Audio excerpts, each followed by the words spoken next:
Hello, students, and welcome to the first in a series of video lectures from Generalist Practice.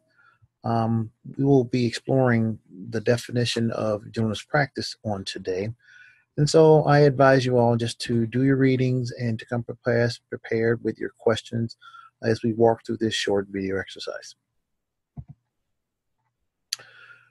As a generalist practitioner, you must understand and know that there are three very important things that all social workers must know about their work. There is a knowledge base of social work that we will talk extensively about in your time in this program, as well as there are certain values that guide our ethical practice that you need to be aware of. So we become very familiar with the NASW Code of Ethics as we will work through a lot of different scenarios over the course of the time that you are here, so that we make sure that we understand that the work that we do is value driven. And then finally, we're also looking at skill sets. So there are a number of different skill sets that you as a social worker must need to learn. Interviewing, conducting proper assessments, learning how to actually have meaningful therapeutic dialogue with clients. Things of those natures are all things that are a part of what a generalist practitioner will do. And so again, just to recap, the knowledge of our social work profession, what we stand for, our methodology, the values that guide our actual practice to tell us what we're doing right and what we're doing wrong, and then the skill sets, the actual ability to kind of move forward with the things that we need to do in terms of working with and for our clients. We also recognize that we have to apply these different principles.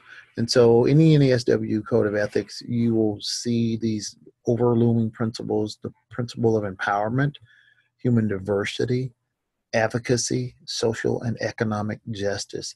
So at our very heart, it's about empowering clients, whether they be in the form of individuals, families, or entire communities. It's about helping them recognize the power that they have to create the change that they need to see in their lives. Also recognizing and respecting the importance of human diversity, that we all come from different places, but we all add value to our society. The skill of advocacy, which is one that you will learn, advocating for those, advocating for causes, advocating for social justice, things of that particular nature, or we're going to spend some time looking at in advocacy. And then social and economic justice, really looking at how do we create a much more fair and just social and economic system. As you understand right now, and know that in our country, especially in most parts of the world, there are these incredible disparities in terms of economics, from the working class to the poor to the wealthy. And why should that be in our modern day society? And so really working to look at leveling the playing fields. And so a couple of these particular shots that we're showing here, one of Martin Luther King and some of the advocacy work that we know that he did throughout his career as a civil rights leader. Also understanding that this is a process that you're involved in. Implementing this process, you have to understand that you as a social worker have professional roles. There are things that we do that are governed by our values, skills, and knowledge, but they also shape us into roles that we play in terms of the work that we do on behalf of our clientele. Critical thinking is another important aspect of social work. It's really about understanding how we work with people and what works and what does not work, and then really critically looking at and researching whether the practice methodologies that we're involved in work and why they're working. Or, it helps us determine what to use and what not to use. And then also recognizing that this process is the result of planned change. So the change that we want to see in our clients, in our communities, in our larger systems are all a matter of things being planned. So it's very deliberate in terms of how we approach the work and how we move forward. The generalist methodology is incredibly important to know. And so this is the one thing about being a generalist, is that irregardless of who your client population is, these are the different phases that you will continue to work through as you involve yourself with clients.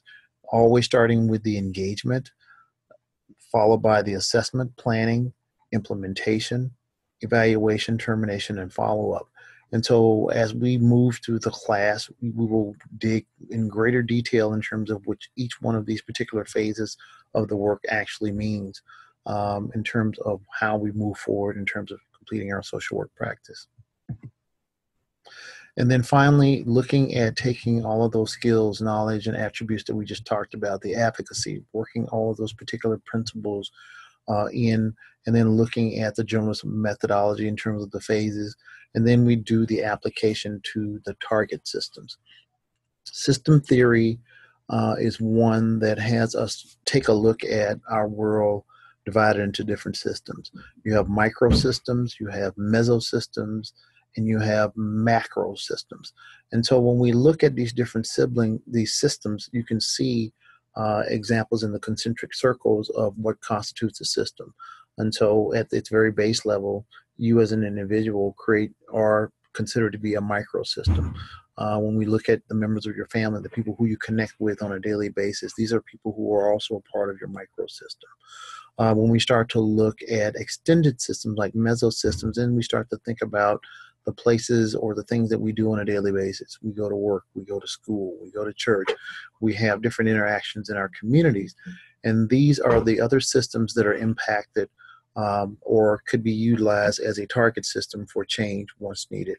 And then finally, at the outer level in blue, we look at what we have is our microsystems or macro systems.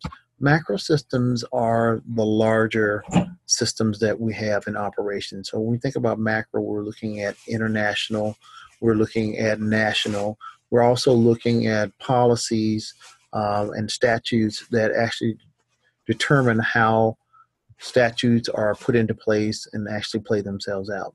And so the interventions that you utilize or that you learn in this particular setting can be used in any of those particular scenarios when we're looking at client systems.